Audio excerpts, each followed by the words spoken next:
Hello दोस्तों, मेरा नाम है मयंक और आप देख रहे हैं ट्रांसफॉर्मेशन विद एजुकेशन चैनल। स्वागत है आपका हमारे ट्रांसफॉर्मेशन विद एजुकेशन चैनल पे। तो दोस्तों, हम हमारे इस चैनल पर आज अफगानिस्तान सीरीज शुरू करने जा रहे हैं। अफगानिस्तान में अभी लेटेस्ट में जो डेवलपमेंट्स हुए, जो सबको पता होंगे क्योंकि सारे नेशनल न्यूज़ चैनल्स और इंटरनेशनल मीडिया का फोकस अभी अफगानिस्तान पर, और अफगानिस्तान पे फोकस इसलिए है पूरे नेशनल मीडिया का क्योंकि वहां पर तालिबान ने कब्जा कर लिया है। और वहाँ के जो प्रेसिडेंट है अशरफ गनी, वो ओमान चले गए हैं। तो उसकी वजह से वहाँ की जो यूएस बैक्ड अफगानिस्तान गवर्नमेंट थी वो कोलैप्स कर गई है। और वहाँ पे तब 20 साल के बाद वापस तालिबान ने वहाँ पर कब्जा कर लिया है।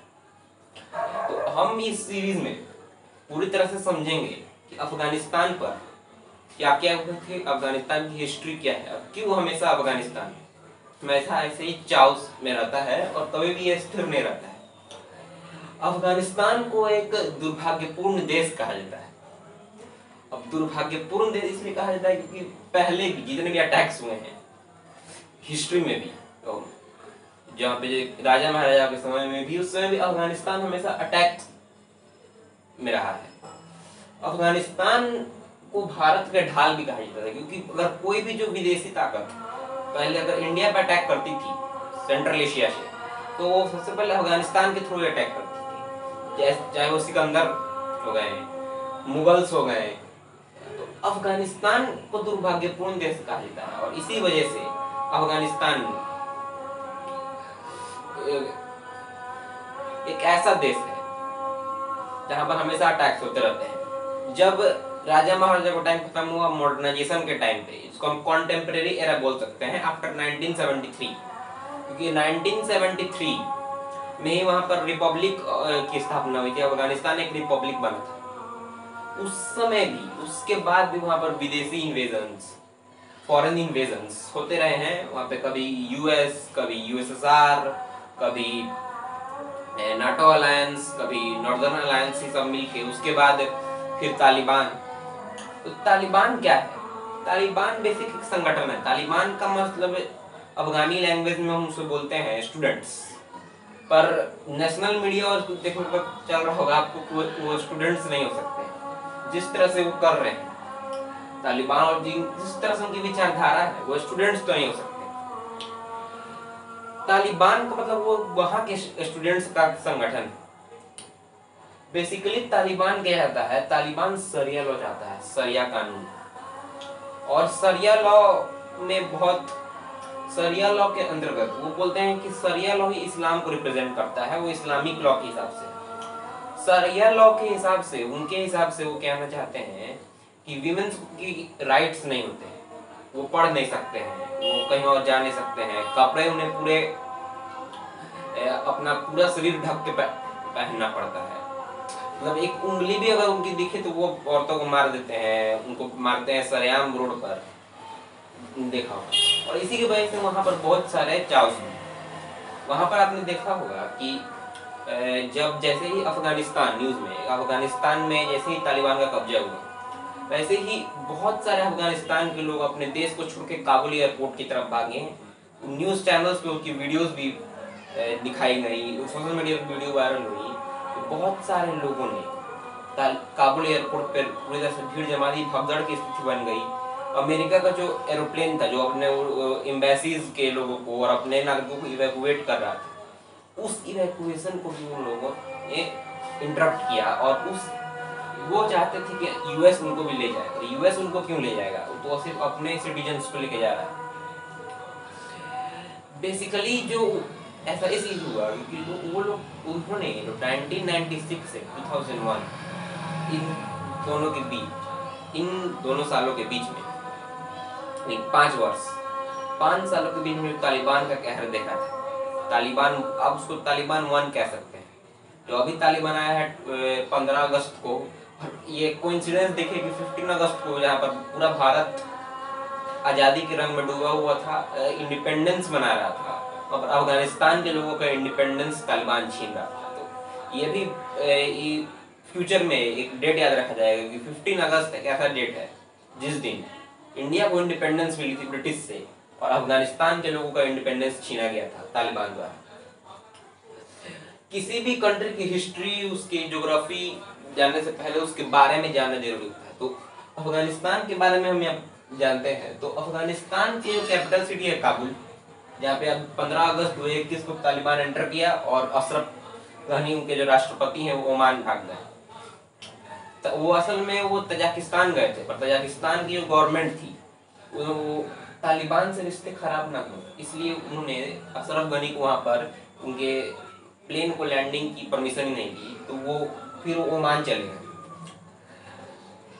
उसके तालिबान अफगानिस्तान है वो पूरी तरह से landlock country. Landlock country means क्या होता है, मतलब लैंडलॉक कंट्री वैसे कंट्रीज को बोलते हैं जिनके जो बॉर्डर्स हैं वो टच नहीं होते हैं समुद्र से। जैसे इंडिया लैंडलॉक कंट्री है कि नहीं? नहीं, इंडिया लैंडलॉक कंट्री से नहीं, क्योंकि इंडिया का तो कोस्ट लाइन बहुत बड़ा है। इंडिया तो इंडियन ओशन से टच करता है, वाटर से टच करता है, पर लैंडलॉक कंट्री। अब आप कहेंगे कि सर अफगानिस्तान में भी तो नदियां, फिर रिवर्स जो होते हैं वो कंट्री के अंदर होते हैं, उसे हम नहीं मान सकते कि वो सी है। किसी सी से टच करना, जैसे इंडियन ओशन, किसी ओशन से टच करना चाहिए। लैंडलॉक कंट्री है। जो एरिया है वो 6,02,864 square kilometre area Afghanistan. The borders of Afghanistan, so it borders with Iran इन वेस्ट में ईरान से बॉर्डर करता है। और ये शॉर्ट फॉर्म्स में लिखे हैं कंट्रीज के नाम, मैं आपको पढ़ के बताऊंगा। तो नॉर्थ में तुर्कमेनिस्तान, उज्बेकिस्तान और तजाकिस्तान, जो पूरे सेंट्रल एशिया है, वहाँ पे जो बहुत सारे तान वाले कंट्रीज हैं। अफगानिस्तान भी एक तान, मतलब जिसके लास्ट में TAN है, जैसे Turkmenistan, Tajikistan, Uzbekistan, Kazakhstan, Kyrgyzstan है। तो उसमें से ये 3 कंट्रीज जो हैं, तुर्कमेनिस्तान, उज्बेकिस्तान और तजाकिस्तान में नॉर्थ से इन तीनों कंट्रीज से उसका बॉर्डर लगते हैं। नॉर्थ चाइना से बॉर्डर लगता है नॉर्थ ईस्ट में, क्योंकि चाइना से मतलब छोटी संकरी पट्टी ये सब बॉर्डर है उनका फार नॉर्थ ईस्ट में। और पाकिस्तान से बॉर्डर लगता है इनका साउथ एंड ईस्ट में। पाकिस्तान से जो इनका जो बॉर्डर है, इसमें जो पाकिस्तान से इनका बॉर्डर लगता है, तो पाकिस्तान से इनका बहुत बड़ा बॉर्डर लगता है। लेकिन यहाँ पे मैंने इंडिया का नाम नहीं लिखा। आप पूछेंगे कि इंडिया से बॉर्डर लगता नहीं, तो मैं बोल दूंगा इंडिया से अफगानिस्तान का एक छोटा सा बॉर्डर लगता है, क्योंकि जो POK है इंडिया कंसिडर करता है उसको अपना पार्टी, और वो है भी टेक्निकली लीगली, पर पाकिस्तान ने वहां पर इलीगल ऑक्यूपेशन कर रखा है, कब्जा करके रखा है। वो एरिया जो कि है इंडिया का, लेकिन जिस पर पाकिस्तान ने इलीगल ऑक्यूपेशन कर रखा है, उस एरिया का बॉर्डर अफगानिस्तान से लगता है। तो वो एरिया भी इंडिया के कब्जे में, भी इंडिया के ऑक्यूपेशन में नहीं, इसलिए यहाँ पर इंडिया का नाम मैंने नहीं लिखा है। पर इंडिया का नाम यहाँ पर होना चाहिए। तो जब भी ये POK इंडिया का पार्ट हो जाएगा, या फिर जो भी इंडिया पाकिस्तान के बीच में जो होगा, उस हिसाब से हम बेहतर स्थिति में होंगे। लेकिन अभी इतने कंट्री के साथ लगता है बॉर्डर, क्योंकि जो POK है अभी है तो वो पाकिस्तान के ऑक्यूपेशन में, इसलिए पाकिस्तान का नाम है पर इंडिया का नाम नहीं है यहाँ पे। तो अब हम बात करते हैं अफगानिस्तान। तो यहाँ पर मैं अफगानिस्तान का ये जो ज्योग्राफिकल उसके बारे में, और ये उसके अफगानिस्तान के कॉन्टेक्स्ट में हम बात करने आए हैं। अफगानिस्तान के फिजिकल, ज्योग्राफिकल उसके बारे में बात करने आए हैं। यहाँ पर हम बात करने आए हैं अफगानिस्तान के पॉलिटिकल, अफगानिस्तान के अंदर क्या क्या कब कैसे हुआ। अफगानिस्तान में अभी जो मेजर क्राइसिस हुआ है, वो मेजर क्राइसिस क्यों हुआ है?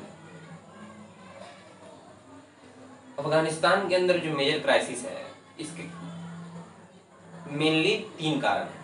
फर्स्ट कारण है यूएस की इसमें गलती है, और इस गलती की वजह से यूएस का सुपर पावर का जो रोल है वो भी अब खतरे में है, मतलब डिमिनिश हुआ है, गाइनिश। US is the reason, because when जब यूएस आया था, तो यूएस का जो सोल मकसद था वो था ओसामा बिन लादेन को मारना। अब वो मैं सब क्यों बोल रहा हूँ कि सोल मकसद था ओसामा बिन लादेन को मारना, क्योंकि वो पढ़ा होगा आपने कि 2001 में जो उनके WPC पे अटैक किया था, 9/11 अटैक्स, उसके बाद जो वहाँ के प्रेसिडेंट थे जॉर्ज W. बुश, उन्होंने ये वो किया था, शपथ लिया था, प्रण किया था कि वो ओसामा बिन लादेन को छोड़ेंगे नहीं। तो तभी से उसके बाद उन्होंने अफगानिस्तान पर, इराक पर, सीरिया पर अटैक किया मेरी यूएस आर्मी ने। तो जब वो यूएस आया था तो उनका सोल मकसद था, और जैसा कि अभी जो current president of US Joe Biden stated that the motto of US to enter Afghanistan is not to build the state of Afghanistan, the motto of US is to kill Osama bin Laden and and ISIS. मतलब ISIS और Osama bin Laden को सबक सिखाने के लिए America अंदर आया था। वो अफगानिस्तान का उद्धार करने या फिर उसको पुनरुद्धार करने नहीं आया था। ऐसा clear cut statement Joe Biden का दे दिया गया है जब तालिबान ने कंट्रोल कर लिया है तो, और जब वो डिफेंड कर रहे थे अपने डिसीजन को। तो अमेरिका आया था जब, उसके बाद जब वो ओसामा बिन लादेन को मार देते हैं, एसिसिनेशन कर देते हैं उसका, तो उसके बाद अमेरिका उसके बाद से ही अफगानिस्तान से निकलना चाह रहा है। मेजर रीजंस थे कि अफगानिस्तान में इकोनॉमिक क्राइसिस आया। अब जो अफगानिस्तान में इकोनॉमिक क्राइसिस आया, उस इकोनॉमिक क्राइसिस में यूएस में जो इकोनॉमिक क्राइसिस आया था 2008 में, पूरे उसकी वजह से पूरे वर्ल्ड में इकोनॉमिक क्राइसिस की स्थिति बन गई, और मेजर यूएस में। तो यूएस सोच रहा था कि उन्होंने हेवी इन्वेस्टमेंट किए हैं अफगानिस्तान में ये अपने आर्मी को रखने में, तो ये बेकार में सोच रहे थे कि यार बेकार में ही ये ऐसे इन्वेस्टमेंट यहाँ पे कर रहा हूँ जबकि ये इन्वेस्टमेंट मुझे यहाँ पे करनी चाहिए। तो उसके बाद से वो निकलना चाह रहा था वहां से, पर उसे मेजर रीजन नहीं मिल पा रहा था।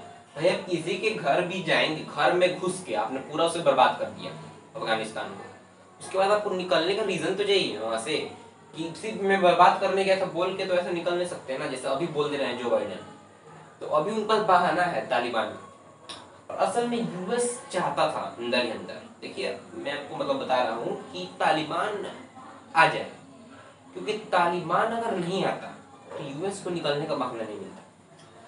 अगर आप ही सोचिए, अब आप सोचेंगे कि मैं क्यों गुस्सा बोल रहा हूँ, न्यूज में दिखाया जा रहा है, ये तो पहले ही पता था हम आपको और हमें, न्यूज में भी दिखाया जा रहा है अब कि यूएस ने हेवी अमाउंट्स ऑफ जो अपने पुराने हथियार हैं वो छोड़ दिए, ये कह के कि ये बेकार है, और उस पर तालिबान ने कब्जा कर लिया है, और उसी हथियार के दम पर वो अफगानिस्तान की जो चुनी हुई सरकार थी, इलेक्टेड गवर्नमेंट को ओवरथ्रो कर दिया।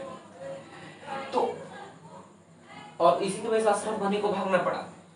अशरफ गनी भागे, उसके बाद यूएस के स्टेटमेंट आप देखिए कि यूएस ने स्टेटमेंट दिया है अशरफ गनी के भागने के बाद कि Ashraf Ghani is no longer a figure in Afghanistan. US के जो पुराने प्रेसिडेंट थे, वो डोनाल्ड ट्रम्प जो भी एक्टर होते हैं, उन्होंने कहा कि ही मतलब उनको कभी भी ट्रस्ट नहीं था अशरफ गनी पर, ही इज एन क्रूक।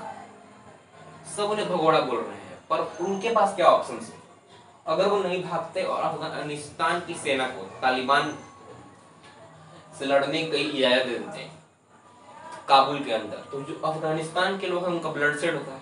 क्योंकि अफगानिस्तान जो तालिबान है अफगानिस्तान में, वो तो ये कभी नहीं चाहता है, वो तो ये कभी नहीं चाहता है कि अशरफ गनी सत्ता में रहे, और उसके लिए वो कुछ भी करने को तैयार है। और उन्हें खून खराबे से कोई संवेदना, कोई इमोशंस नहीं। अशरफ गनी एक educated man, he understands the situation, so इसलिए फ्लड कर गए, और पूरे वर्ल्ड मीडिया उनके पीछे पड़ी है। रशिया का एक रिपोर्ट है, रशिया रिपोर्ट में बोल रहा है कि Ashraf Ghani has fled with national money, 4 गाड़ी भर के ले गए हैं, बाप रे, पूरा प्लेन भर के पैसा ले गए हैं।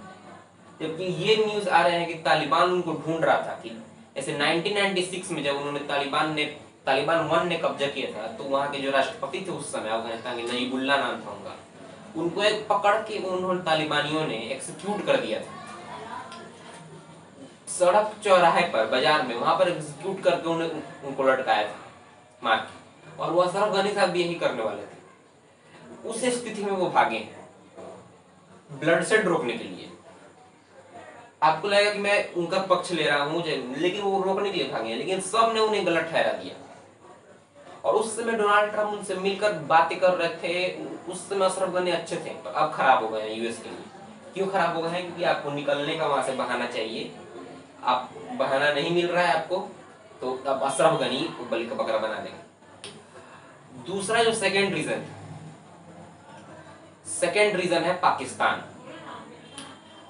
जब यूएस पहले 20 साल तक रोक के रखा था, 20 साल तक 2001 से 2021 बीच में यूएस तालिबान के खत्म करना चाह रहा था।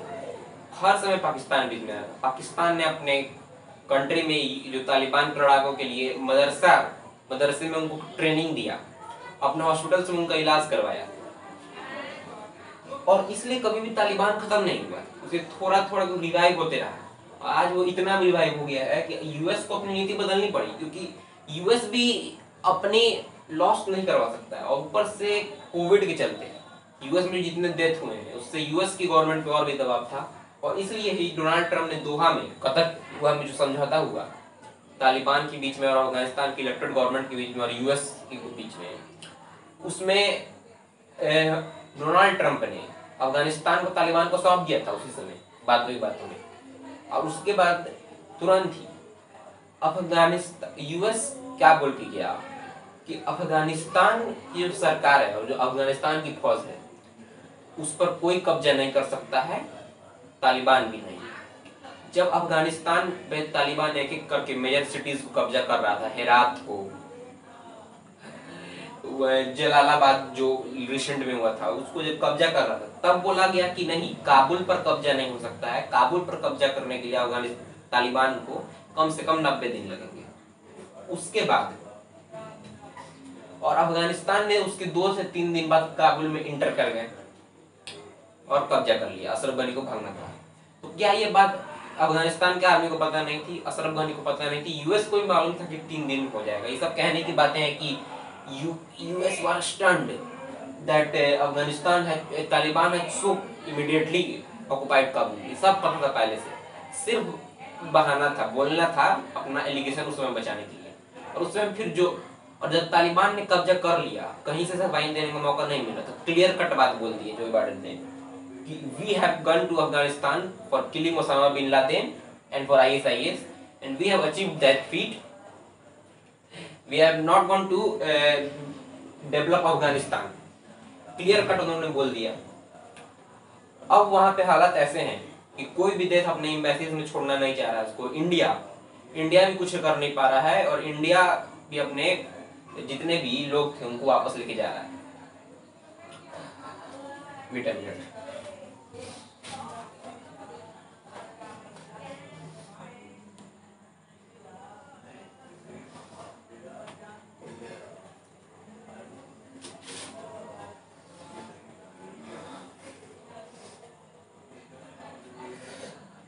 अफगानिस्तान के जो हालत है उसके जो 3 रीजन मैंने बोले थे। पहला रीजन था यूएस, दूसरा था पाकिस्तान, थर्ड रीजन आपको लगेगा मैं चाइना बोलूंगा, क्योंकि चाइना और पाकिस्तान अब साथ ही में मतलब एक दूसरे के प्रायवाची बन गए। लेकिन चाइना का भी उस पर कोई रोल नहीं है, चाइना का रोल अब बढ़ेगा अफगानिस्तान, तो हम बात करेंगे।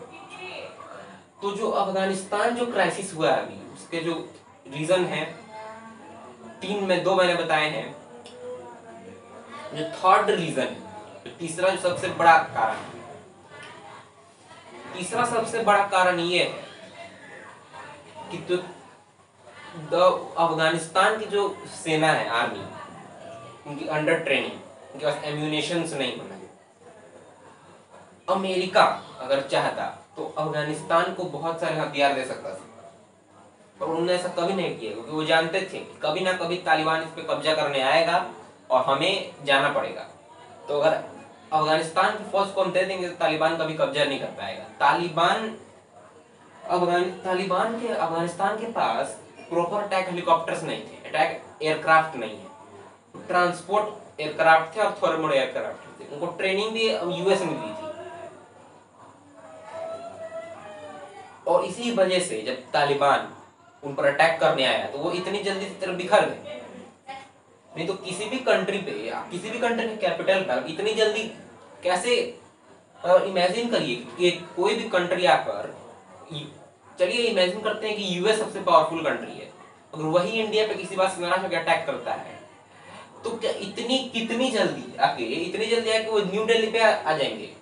और presidential palace, sorry presidential palace बोल, राष्ट्रपति भवन या फिर जो पीएम हाउस है उस पर कब्जा कर लेंगे, पीएम हाउस पे कब्जा कर लेंगे। इतनी कमजोर हो गई इंडियन आर्मी? नहीं, अफगानिस्तान की आर्मी को धीरे धीरे कमजोर किया है यूएस ने, उनकी ट्रेनिंग ठीक से नहीं की है। और ये मैं नहीं बोल रहा हूँ, उनकी जो स्टैटिस्टिक्स हैं वो दिखाते हैं ये।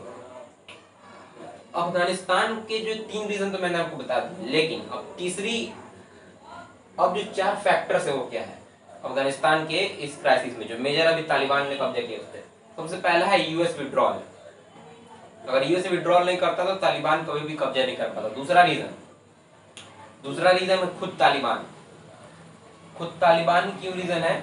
क्योंकि तालिबान रिवाइव रहा, और तालिबान अगर रिवाइव है तभी तालिबान आया। थर्ड फैक्टर उसमें है जो रीजनल पावर्स और जो वर्ल्ड पावर्स की जो अभी जो भूमिका होगी वो देखनी है। मतलब ये फैक्टर नहीं है, ये उनकी भूमिका है वो क्या है, इस वीडियो में हम लोग पढ़ेंगे। ये वीडियो के फैक्टर्स हैं अफगानिस्तान क्राइसिस को लेकर। पहला हम यूएस विड्रॉल को जानेंगे, क्यों हुआ और कैसे हुआ। दूसरा अफगानिस्तान की इलेक्टेड गवर्नमेंट के बारे में जानेंगे। तीसरा तालिबान के बारे में। चौथा जो रीजनल पावर्स हैं और जो वर्ल्ड पावर्स हैं इन पर क्या है। जैसे वर्ल्ड पावर्स में यूएस, चाइना, रशिया और इंडिया, ये 4 जानेंगे। और जो रीजनल पावर्स थे जैसे पाकिस्तान इसलिए क्योंकि अफगानिस्तान से एकदम बॉर्डर है, साउथ एंड ईस्ट सबसे बड़ा बॉर्डर है, तो पाकिस्तान का रोल तो हमेशा रहेगा। और ये इमरान खान भी जानते हैं, और इसी को लेकर पाकिस्तान वाले हमेशा यूएस को धमकी देते रहते हैं कि अगर अफगानिस्तान पर अपना पांव जमाने हैं, मतलब अफगानिस्तान पे हमेशा नियंत्रण रखना है यूएस को, वहां पे नहीं रह के भी, तो पाकिस्तान की मदद लेनी पड़ेगी। और इसलिए पाकिस्तान अब दबाव भी बना रहा है कि जो इंटरनेशनल इनके जो डेप्ट है, कर्जे हैं जिनमें डूबे हुए हैं और फेलियर स्टेट होने के कगार पे हैं, तो वो माफ किए जाए। तो अभी देखना यूएस क्या करता है। पर जो मेरे हिसाब से जो बाइडेन थोड़ा सा झुक सकते हैं पाकिस्तान की डिमांड्स पर। तो पाकिस्तान एक ऐसी कंट्री है जो हमेशा टेररिस्ट को मदद करती है, तो ये तालिबान को मदद करेंगी।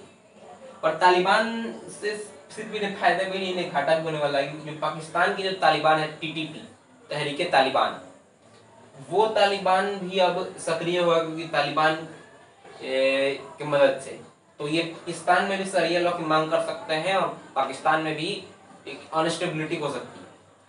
देखते हैं कि क्या होता है। लेकिन तो ये पाकिस्तान है, टर्की, सऊदी अरबिया, ईरान, जो ये वहाँ के रीजनल पावर्स हैं, और तो इनकी भी रोल क्या होगी ये सब हम इस सीरीज में पूरे पढ़ेंगे, इस सीरीज के फैक्टर्स।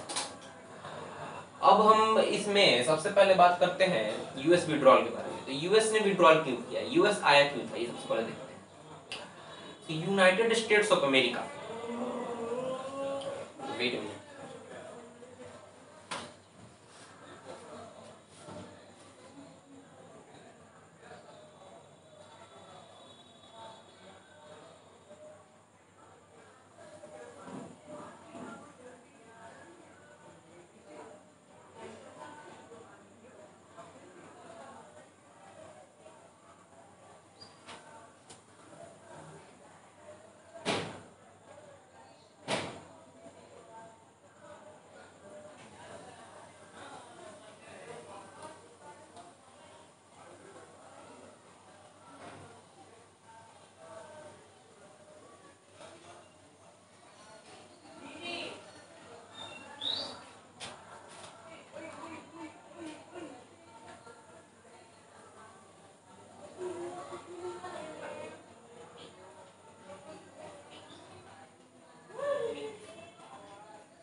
हम्म। तो यहाँ पर मैंने लिख दिया है republic of Afghanistan and of monarchy. तो हम इस वीडियो की जो भी हमने बात की उसमें हमने बात किया अभी अफगानिस्तान में कैसे क्या हुआ था कि पृष्ठभूमि, अब एक एक करके हम डिटेल में सब बातें पढ़ते हैं। तो हम 1973 से चीज़ों को समझेंगे क्योंकि इस समय से कंटेम्प्रेरी एरा अफगानिस्तान में शुरू होता है। History of contemporary history of Afghanistan यही शुरू होती है। 1973 में मोनार्की अफगानिस्तान में खत्म हुई और रिपब्लिक ऑफ अफगानिस्तान एग्जिस्ट में आया। 1973 में जब मोनार्क गवर्नमेंट पर बहुत करप्शन के इल्जाम लग रहे थे जिसकी वजह से अफगानिस्तान में ड्रॉट आ गया, तब वहां पे एमडी सरदार दाऊद खान ने 1973 में एक नॉन वायलेंट मिलिट्री कूप करके जब यहाँ के जो किंग थे, तो मोनार्क के जो लोग थे वो अपने एक बीमारी का इलाज करवाने इटली गए थे, उस समय ये नॉन वायलेंट कूप करके वहां पर सत्ता में आ गए 73 में दाऊद खान ने। सरदार दाऊद खान ने उसके बाद वहां पर जितने भी मोनार्क के लोग थे वहां पे फुली रिप्रेशन करके जो भी मोनार्क के समर्थक थे सबको हटा दिया। उसके बाद उन्होंने 78 तक जो 5 साल वहां पे शासन किया उसमें उन्होंने जो वेरियस इकोनॉमिक और सोशल रिफॉर्म्स चलाए, पर he met with a very little success, उतना सक्सेस नहीं मिला। तो उतना ही को सक्सेस नहीं मिला, लेकिन 1978 में वहां पर People's Democratic Party of Afghanistan PDPA की स्थापना हुई। People's Democratic Party of Afghanistan की स्थापना हुई और 1973 में इसे डेमोक्रेटिक कंट्री घोषित कर दिया सरदार दाऊद खान ने मोनार्क को। 78 में People's Democratic Party of Afghanistan की घोषणा की बनाई गई। उसमें जो 3 मेंबर्स थे तो उन लोगों ने एमडी सरदार दाऊद खान को ही ओवरथ्रो कर दिया क्योंकि इनकी भी पॉलिसीज को क्रिटिसाइज किया जा रहा था, इन पर करप्शन के चार्जेस लगे थे।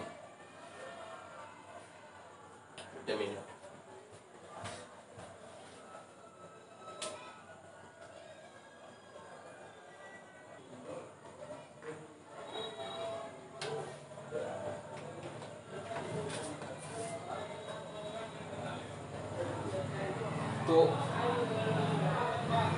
वो 3 लोग थे। There are 3 persons who overthrew the government of MD Sardar Mohammad Sardar Daud Khan. He was killed along with his family members in the coup in 1978 by the members of People's Democratic Party of Afghanistan. And the 3 members are Noor Mohammad Taraki, Babrak Kamal and Amin Taha. They overthrew the government of MD Sardar Daud Khan and established their own government. तो उसमें जो Noor Mohammad तराकी established himself as a head of government and the secretary of Afghanistan. उसके बाद 1979 में हफीजुल्लाह अमीन took over from नूर मोहम्मद तराकी। उससे उन्होंने vice president of defence council और जो हेड ऑफ स्टेट की जो उनकी जो पोस्ट थे वो ले ली। हाँ, पर जो Noor Mohammad Taraki remained safe as secretary for Afghanistan. तो अफगानिस्तान में जो हुआ 1978-73 के बीच में, उसके बाद that government then Afghanistan came to be known as Democratic Republic of Afghanistan. From Democratic Republic of Afghanistan known. तो रिपब्लिक ऑफ अफगानिस्तान से अफगानिस्तान फिर क्या बन गया?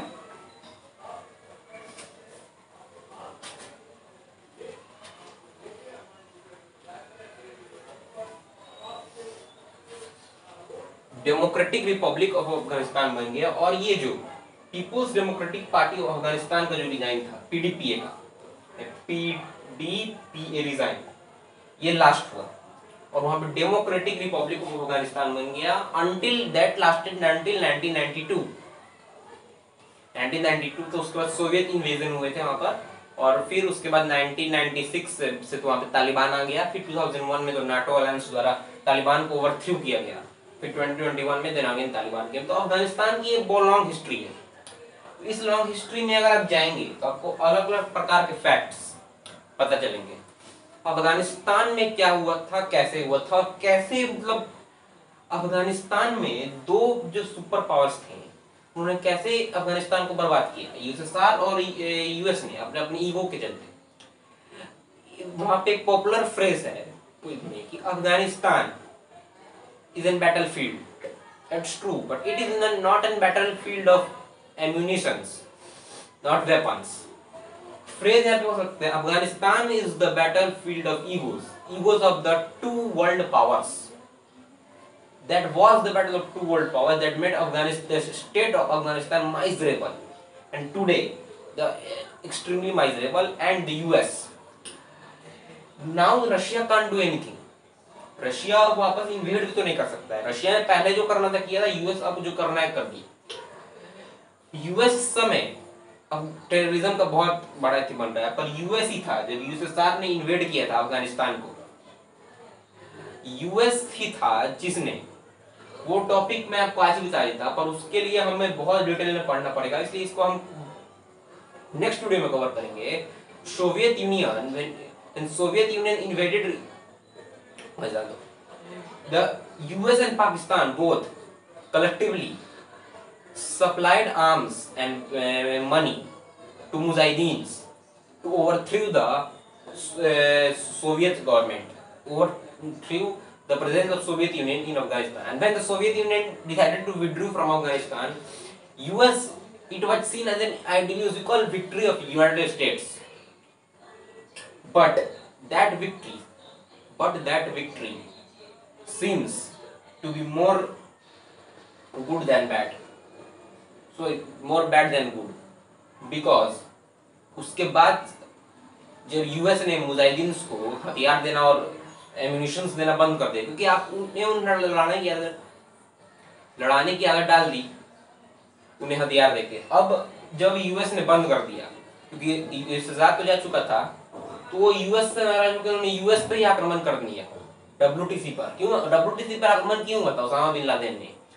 यूएस उनकी बात नहीं मान रहा था। यूएस बोल रहा था कि अब टेररिज्म की जरूरत नहीं। यूएस टेररिज्म फैला के पूरी दुनिया में टेररिज्म के खिलाफ वकालत कर रहा था, जिससे पूरे मुजाहिदीन से नाराज थे उससे, और उसामा बिन लादेन ने डब्ल्यूटीसी पर हमला कर दिया। उसके बाद यूएस को समझ में आया और फिर यूएस अफगानिस्तान के अंदर गया। तो पहले यूएसएसआर और यूएस ने मिलकर अफगानिस्तान की हालत को खराब कर दिया। तो यहाँ पर हमने अभी छोटा सा टॉपिक पढ़ा अफगानिस्तान की हिस्ट्री में कि रिपब्लिक ऑफ अफगानिस्तान कैसे आया 1970 से 1978 में। अब पीडीपी आया, तो पीपुल्स जो डेमोक्रेटिक रिपब्लिक ऑफ अफगानिस्तान था, जो ये नूर एमडी तराकी, बबरक कमल और अमीन ताहा ने एस्टैब्लिश किया था, और बाद में उसमें हफीजुल्लाह अमीन भी आए। ये चारों ने, ये जो थे उन लोगों ने वो सोवियत की तरफ झुके हुए थे, मतलब कम्युनिस्ट विचारधारा के थे। उन्होंने मार्क्सिस्ट लेनिनिस्ट विचारधारा और रूल्स रेगुलेशंस अफगानिस्तान पे थोपना चालू किए। अफगानिस्तान पर वहां पर उन्होंने डेवलपमेंट भी किया, विमेंस राइट्स के बारे में बात की, विमेंस को स्कूल जाने की इजाजत दी, विमेंस को हिजाब पहनना मैंडेटरी नहीं रखा, मतलब विमेंस का फ्रीडम दिया, इकोनॉमिक और सोशल रिफॉर्म्स भी किए। पर उन्होंने सप्रेशन भी करना चालू कर दिया। जो लोग पीडीपी के डिजाइन के थे और जो मोनार्किस्ट लोग थे, उन लोगों का सप्रेशन किया, ब्रूटल रिप्रेशन किया। इससे अफगानिस्तान में लोगों में नाराजगी हुई इस डिजाइन के खिलाफ भी, और फिर उसके बाद इसी के चलते यूएसएसआर ने इन्वेड किया अफगानिस्तान को, और उसके बाद जो हुआ। तो ये वीडियो हमने अभी देखा अफगानिस्तान के बारे में। अब हम इस वीडियो में आगे हम सोवियत के इन्वेजन के बारे में, वहां पे क्या क्या जो फैक्ट्स अनफोल्ड हुए, उसके बाद कैसे सोवियत यूनियन ने विड्रॉ किया, यूएस की आइडियोलॉजिकल विंग के बारे में पढ़ेंगे। उसके बाद हम देखेंगे कि कैसे यूएस एंट्री करता है अफगानिस्तान में, कैसे उसके बाद यूएस निकलने की कोशिश करता है 2008 में, 11 में, 14 में, 16 में, हर 2-3 साल पे निकलने की कोशिश करता था। फिर कैसे ट्रम्प ने दोहा समझौता किया, बाइडेन ने आके विड्रॉ किया, तालिबान में हुआ। यूएस में अच्छा, इसमें बहुत सारे टर्म भी होंगे, जैसे कि रिपब्लिक। What is Republic? तो रिपब्लिक के बारे में तो सब जानते हैं, India is also Republic. Republic जहां पर जो हेड ऑफ स्टेट है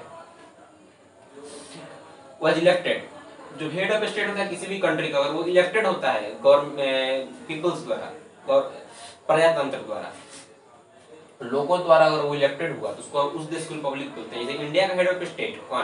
प्रेसिडेंट। तो क्या वो इलेक्टेड है? Yes. The president of India is indirectly elected by people because we elect our MLAs and MPs and they elect the president by their vote. So India is an republic. उसी तरह अफगानिस्तान भी Republic था, वहां का भी जो head of state है वो इलेक्टेड था, क्योंकि अशरफ गनी जो है वहां पे वो इलेक्टेड ही है, तो थे मतलब। और एक होता है एमिरेट। अमीरात में वो इलेक्टेड, जैसे यूनाइटेड अरब अमीरात से वो इलेक्शन नहीं होता है वैसा। और उसके और भी जो मेजर टर्म्स होते हैं, एमिरेट क्या होता है, इस्लामिक एमिरेट क्या होता है।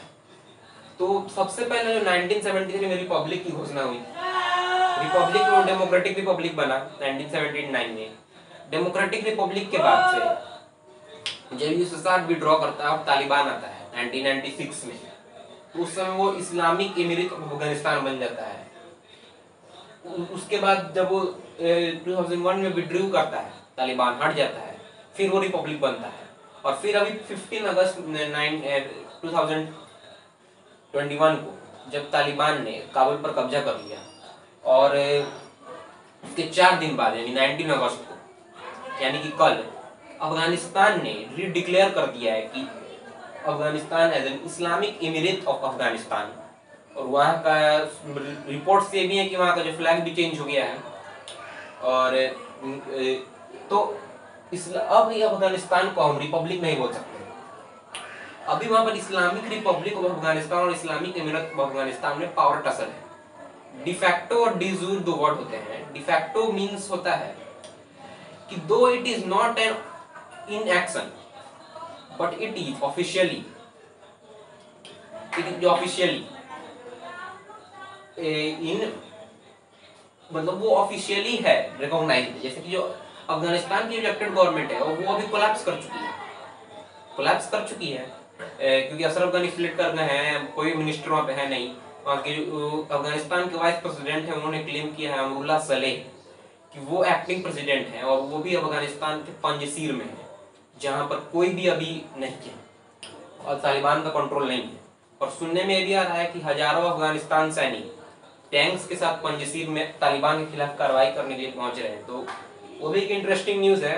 अब क्या उसमें सच्चाई है, अगर ऐसा सच में होता है तो वो भी इंटरेस्टिंग होगा, कैसे क्या वो तालिबान को ओवरथ्रो कर पाएंगे। पर लुक्स ऑफ इट मतलब वो उतना डेडली नहीं दिखता है तालिबान, क्योंकि तालिबान उनको भी कंट्रोल कर लेगा मेरे ख्याल से। लेकिन पंजशीर पर कब्जा करना तालिबान के लिए थोड़ा मुश्किल होगा, पंजशीर घाटी पर। तो लेकिन तालिबान खतरनाक है, और इस बात की कोई दो राय नहीं है कि आने वाले समय में हो सकता है पंजशीर घाटी में जो अफगानिस्तान के एक्टिंग प्रेसिडेंट अगर हम कहें, क्योंकि अफगानिस्तान की कॉन्स्टिट्यूशन के हिसाब से कि अगर राष्ट्रपति उनका डेथ कर जाता है या फिर भाग जाता है या फिर किसी वजह से नहीं रहता है, तो जो वाइस प्रेसिडेंट होते हैं वो एक्टिंग प्रेसिडेंट के रूप में काम करते हैं। तो क्योंकि अब अशरफ गनी फ्लड कर गए, भाग गए, तो कॉन्स्टिट्यूशनल प्रोविजन के हिसाब से अफगानिस्तान का जो प्रेसिडेंट होना चाहिए इस समय अमरुल्ला सलेह, लेकिन यहाँ पर तो तालिबान ने पूरे सत्ता पे ही कब्जा कर लिया है, वो पूरे कॉन्स्टिट्यूशन ही बदल देंगे, तो इस प्रोविजन का क्या मतलब है। लेकिन अभी अमरुल्ला सलेह ने खुद क्लेम किया है कि वो प्रेसिडेंट है और वो अफगानिस्तान को ऐसे नहीं, अफगानिस्तान को ऐसे नहीं छोड़ सकते हैं और तालिबान के खिलाफ वो कार्रवाई करेंगे। तो आने वाले समय में हम देखेंगे क्या होता है तालिबान के साथ। लेकिन तो यहाँ पे हमने ये पढ़ा था, तो अब उन्होंने इस्लामिक एमिरेट ऑफ अफगानिस्तान रीडिक्लेयर किया है। अब आगे देखते हैं कि उसमें क्या करेंगे। और उन्होंने जो वो लोग मतलब 3-4 अपना लीडरशिप ग्रुप बनाते हैं और उस तरह से राज करते हैं। जैसे कि उनके जो 2-3 बड़े बड़े जो नेता हैं, जैसे उनमें से एक हम हैं अखुंदजादा। वो रिपोर्ट्स ये हैं कि उनको तालिबान ने प्रेसिडेंट डिक्लेयर कर दिया वो अफगानिस्तान, और उनके 2-3 डिप्टी उन्होंने, जैसे कि एक मोहम्मद याकूब हैं, उनको एक जो और है अली बरादर, उन दोनों को उनका जो डिप्टी नियुक्त किया हुआ। तो आने वाले समय में हम ये भी देखेंगे कि क्या ये ऑफिशियल जानकारी है और तालिबान को किन किन देशों से रिकॉग्निशन मिलती है। क्योंकि पिछली बार जब तालिबान वन था तो उन्हें रिकॉग्निशन ज्यादा देशों से नहीं मिलती, सिर्फ 3 देशों थे। यूएन के जितने भी देश हैं उनमें से 3 कंट्रीज ऐसे थे जिनको ऑफिशियल रिकॉग्निशन मिली थी, जिन्होंने ऑफिशियल रिकॉग्निशन दी थी तालिबान गवर्नमेंट को 1996 से 2001 के रिजाइन में। लेकिन इस बार देखते हैं, क्योंकि इस बार बहुत सारे देशों ने ये उम्मीद जताया है कि वो ऑफिशियल रिकॉग्निशन देंगे तालिबान गवर्नमेंट को। उनमें से पाकिस्तान पहले आता है, फिर चाइना आता है, रशिया भी at the looks of it support कर रहा है, क्योंकि रशिया के जो एम्बेसडर हैं, जो दूत हैं, दूतावास में जो रहते हैं, ही हैड सेड दैट कि तालिबान के राज में काबुल एयरपोर्ट और काबुल की स्थिति अच्छी है rather than in Ashraf Ghani government. तो उससे भी लगता है कि रशिया भी तालिबान को मान्यता दे देगा।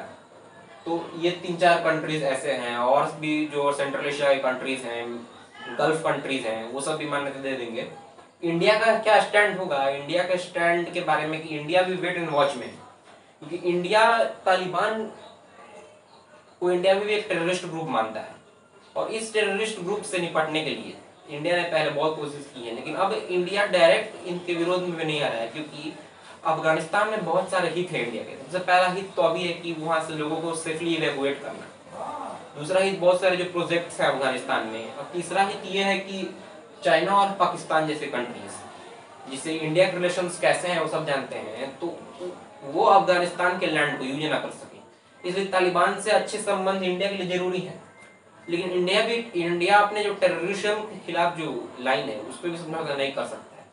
तो आने वाली स्थिति में वो वेट एंड वॉच की स्थिति में है। जो इंडिया के जो फॉरेन मिनिस्टर हैं जयशंकर, उन्होंने कहा ही है कि हम बात करेंगे अफगानिस्तान की गवर्नमेंट से, Taliban government when they are officially मतलब रिकॉग्निशन प्राप्त कर लेंगे तो। और अफगानिस्तान से कैसे रिलेशन होंगे ये डिपेंड करेगा कि अफगानियों से कैसे रिलेशन है, यानी क्योंकि अफगानियों से अगर अच्छे रिलेशन रहेंगे तो ही वो तालिबान को मान्यता देंगे। और अभी वो वेट एंड वॉच की स्थिति में है, पूरी तरह से उन्होंने खारिज भी नहीं किया है अफगानिस्तान को, लेकिन ऑफिशियल अभी रिकॉग्निशन भी नहीं किया है इंडिया। और किसी भी देश की गवर्नमेंट को ऑफिशियल रिकॉग्निशन जब तक ना मिले और कंट्रीज, तब तक वो कैपिटल नहीं होता। क्योंकि सोने का जो दाम होता है, सोना लोग बहुत पहनते हैं, सोने को बहुत सारे लोग कीमती मानते हैं, और कल से ही ये कह दिया जाए कि सोना कीमती नहीं है, लोहा कीमती है, तो लोग सोने का कोई भाव नहीं रहेगा, लोहा का कोई भाव रहता है, कोई इधर फेंक देता है। तो ये जब तक आपको मान्यता नहीं मिलेगी किसी चीज को, जब तक वर्ल्ड ऑफिशियल इनका स्टैंडर्डाइजेशन नहीं होता है, मान्यता नहीं मिलती है, उसकी कोई वैल्यू नहीं रखती है। और इसलिए अफगानिस्तान तालिबान ऑफिशियल रिकॉग्निशन के लिए ही इंक्लूसिव गवर्नमेंट, वीमेंस राइट्स की बात कर रहा है तालिबान में। तो आने वाले समय हम देखेंगे कि तालिबान का क्या असली चेहरा होता है, क्या तालिबान सच में सुधर गया है और विमेन्स राइट्स की रिस्पेक्ट करेगा, फ्रीडम की रिस्पेक्ट करेगा, फिर वो पहले वाला ही तालिबान है, कितने देश उसे ऑफिशियल रिकॉग्निशन देते हैं, क्या इंडिया का स्टैंड क्या रहता है, और सब जो रीजनल पावर्स है उनका स्टैंड क्या रहता है। हालांकि कुछ लोगों का स्टैंड तो एक्सपेक्ट तो स्पष्ट ही है शुरू से, जैसे कि पाकिस्तान, चाइना, रशिया का स्टैंड भी स्पष्ट लग रहा है। तो आने वाले समय में हम देखेंगे। अभी हम इस वीडियो को यहीं खत्म करते हैं, और नेक्स्ट वीडियो जो अफगानिस्तान वाली सीरीज की होगी उसमें हम सोवियत इन्वेजन और तालिबान की कैसे तालिबान के बारे में, तालिबान ऑर्गेनाइजेशन के बारे में समझेंगे हम। तो thanks for watching and keep watching.